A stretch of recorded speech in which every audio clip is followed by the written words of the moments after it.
fact that the Commissioner has already heard the testimony of Mr. Franz Lekuba, and I do not wish to repeat it. From the report provided by Mr. Lekuba to the board, it became clear that there were serious matters that had been found by Franz Lekuba. One of those related to the interception of confidential information, specifically from the laptop of Dr. Dan Machila.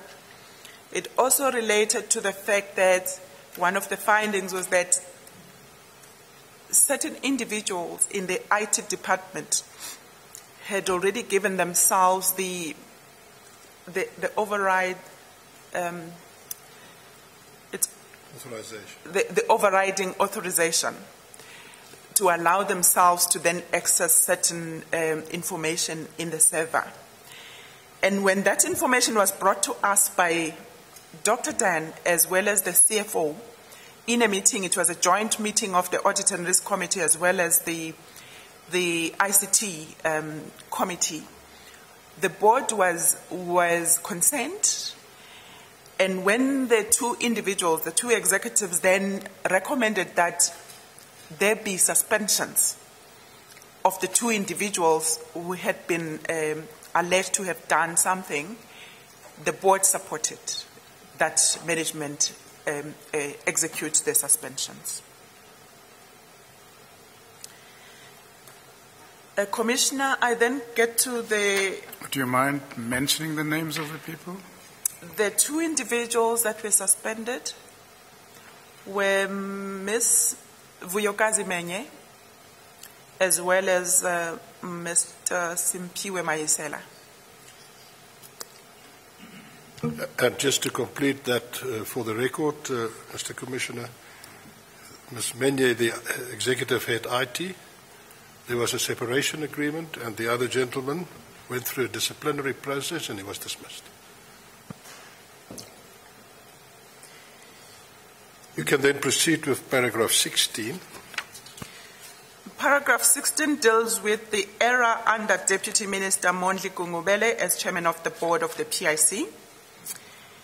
Minister Nhlanhla Nene, in his letter dated 14th May 2018, had requested a response from the board with regards to the James Nogo emails or allegations. He wanted to understand how the board had resolved the issues raised by Minister Kigaba in his letter dated 9th October 2017. He also wanted to understand the process followed by the board in addressing the James Nogo allegations against the two individuals, the two executives. He further wanted to understand whether the board had actually taken through the two individuals through a disciplinary process. And Minister proposed that an urgent meeting be convened with the board after he had been finished with the written responses. The proposed meeting with Minister Nene never took place. However, a written response with relevant supporting documentation was prepared and sanctioned by the board to be submitted to Minister Nene before or on 21st May 2018, which was the deadline of the minister had given to the board. Whilst awaiting the meeting with Minister Nene, Chairman Gungubele convened an urgent board meeting on 18th May 2018 at 6 o'clock in the evening. I stand to be corrected. This was his very first meeting with the board. Again, before we get to that meeting, as I understand your evidence, the board dealt with the allegations in the email. They satisfied themselves there was nothing improper. They had a meeting with the Minister of Finance then, Mr. Gigaba. He was informed of what happened.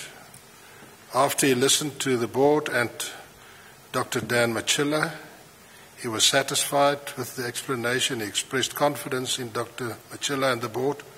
Why is this thing then going on? Is it because of the press, or what was the reason for still carrying on with this?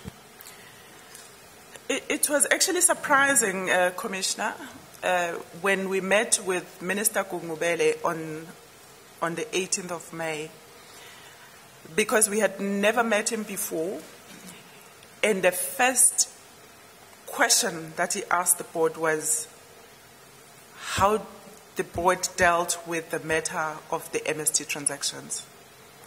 And in that meeting, he raised a number of issues, which I'm going to deal with right now.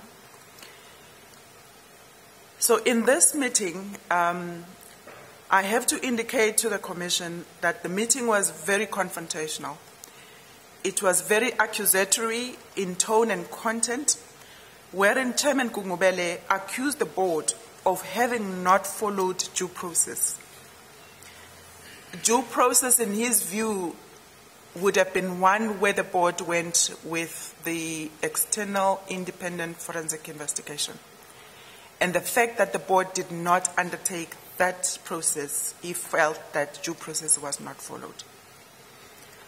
He also felt that the board exonerated the CEO based on incomplete evidence and having failed to conduct an independent forensic investigation. The tone in this meeting, Commissioner, was very belittling.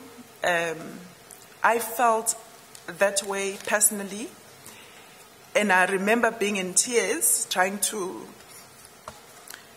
respond to some of the allegations that Minister Gungubele was leveling against the board.